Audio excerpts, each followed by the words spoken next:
Salom tinglovchim. Bugun sizlarga AQSh politsiyasining vaqtida va tezkor harakatlari tufayli oxirgi daqiqalarda qutqarilgan jabrlanuvchilar haqida voqealar to'plamining ikkinchi qismini ko'rsataman. 2023-yil 16-avgust kuni 911 yordam liniyasiga qo'shnilar qo'ng'iroq qilib, to'g'ridagi 2 qavatli uydan ayol qichqiriqlari va yig'isi eshitilayotganini xabar berishdi. Politsiya darhol manzil bo'yicha yetib keldi. Biroq uyga kirisha olmadi, chunki eshik ichkaridan qulf edi. Shu payt qo'shnilar ularga narvon berishni taklif qilishdi. Narvon orqali politsiya xodimi 2-qavatga chiqqanda, u yerdagi ahvolni ko'rib, dahshatga tushdi. Deraza oynalari singan, ichkarida esa zanjirband ayol yig'lab, uni tezroq qutqarishlarini iltimos qilib so'rardi.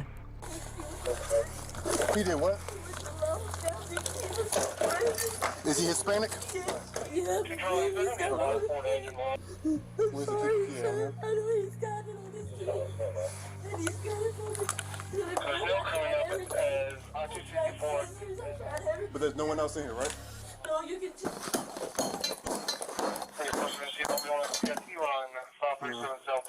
There we go. Politsiya zudlik bilan ichkariga kirib, ayolni zanjirlardan ozod qilib tashqariga olib chiqishdi. Gumonlanuvchi Mozes May jabrlanuvchining sobiq turmush o'rtog'i bo'lib, ularning hatto farzandlari bor edi. U farzandiga to'la egalik huquqini qo'lga kiritish uchun sobiq rafiqasini xohishiga qarshi uyda olib o'tirgan. Agar sergak qo'shinlar 911 yordam liniyasiga xabar berishmaganda, voqea aniq fojia bilan tugardi. Mozes Mayga jabrlanuvchini xohishiga qarshi olib o'tirganlikda, unga ruhiy va jismoniy bosim o'tkazganlikda ayblovlar qo'yilib hibsga olindi. 2017-yil 30-yanvar kuni Las Vegas 911 yordam liniyasiga bir odam qo'ng'iroq qilib, hozirgina ko'p qavatli uy oldida bir qizni 2 kishi xohishiga qarshi oq mashinaga o'tkazib, olib ketishganini aytdi. Guvoh mashina raqamlarini eslab qolgani uchun politsiya darhol barcha yo'l patrullariga ma'lumotni yetkazdi. Chamasi 1 soatlar o'tib, patrul xizmati mashinani yo'l yoqasida saqlashdi. Ular mashinani to'xtatishni ratsiya orqali buyurishdi. Haydovchiga mashinadan qo'llari ko'tarilgan holda chiqishni buyurishdi. Biroq mashinadan chiqqan zahoti uning mashinada sherigi borligini ko'rishdi. Unga ham qo'llarini ko'tarib yerga yotishni buyruq berishdi. 2 politsiyachi mashina orqa eshiklarini ochishganda dahshatga tushishdi. Mashina orqa o'rindiqlarida zanjirband va og'zi o'ralgan qiz o'tirgan edi. U politsiyani ko'rishi bilan yig'lashga tushdi. U politsiyaga nima bo'lganini aytib beraman deyardi. Politsiya uni tinchlantirdi. Zanjirlarni ochishdan oldin dalil sifatida uni rasmga tushirishlari kerakligini aytishdi. So'ngra uni zanjirlardan ozod qilishdi. Men uydaligimda u kelib meni xohishimga qarshi olib ketdi, dedi jabrlanuvchi.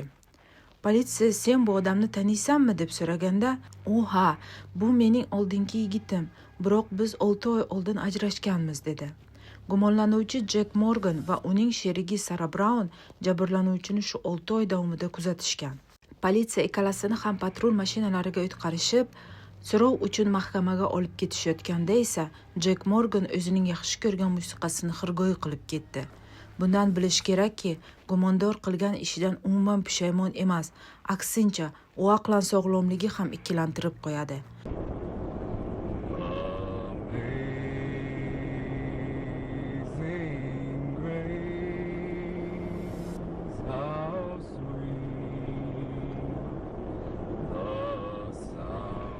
Jack Morganga odam o'g'irlash ayblovi qo'yilib, sud unga umrbod qamoq jazosini berdi. Uning sherigi Sarah Brown esa 63 oy qamoq jazosiga hukm qilindi. Biroq qamoqdan chiqqandan keyin u 5 yil davomida og'ir jinoyatchi kabi ro'yxatda bo'ladi. 2024-yil 18-fevral kuni Valusiya politsiya ofisiga 13 yashar qizning yo'qolgani haqida buvisi xabar berdi. U 18:45lar atrofida nabirasi bilan oxirgi marta telefon orqali gaplashganini, shundan so'ng qizchaning telefoni o'chganini aytdi. Politsiya qizning telefon billingi oxirgi ma'lumotlari mehmonxonalar joylashgan hududdan kelganini aniqlab, o'sha tomon ketishdi.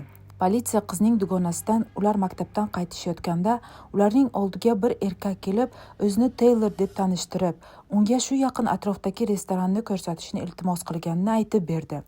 Dugonasi vaqtim yo'q deb uyga ketganini, yo'qolgan qizcha esa u bilan yo'lini davom ettirganini aytdi.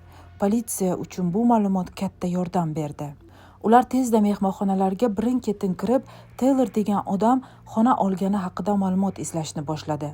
Chamasi 1 soatlar o'tib, ularga omad kulib boqdi va mehmonxonalardan biri Taylor ismli erkak ulardan xona olganini, ayni paytda esa o'sha xonada ekanligini aytishdi.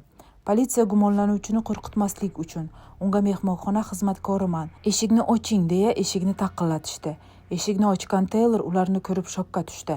Politsiya darhol ichkariga kirib qizchani ko'rishdi.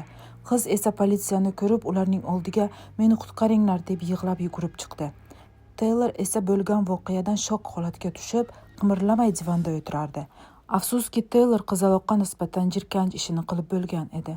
Shunga qaramay, politsiya vaqtida yetib kelmaganda voqeamiz fojia bilan tugashi aniq edi. Taylorga voyaga yetmagan bolani o'g'irlashda, ruhiy va jismoniy jabr yetkazishda ayblovlari qo'yilib, umrbod qamoq jazosiga hukm qilindi. Tinglovchim, voqealarim ayanchli bo'lsa-da, qilgan mehnatimni baholaysiz degan umiddaman.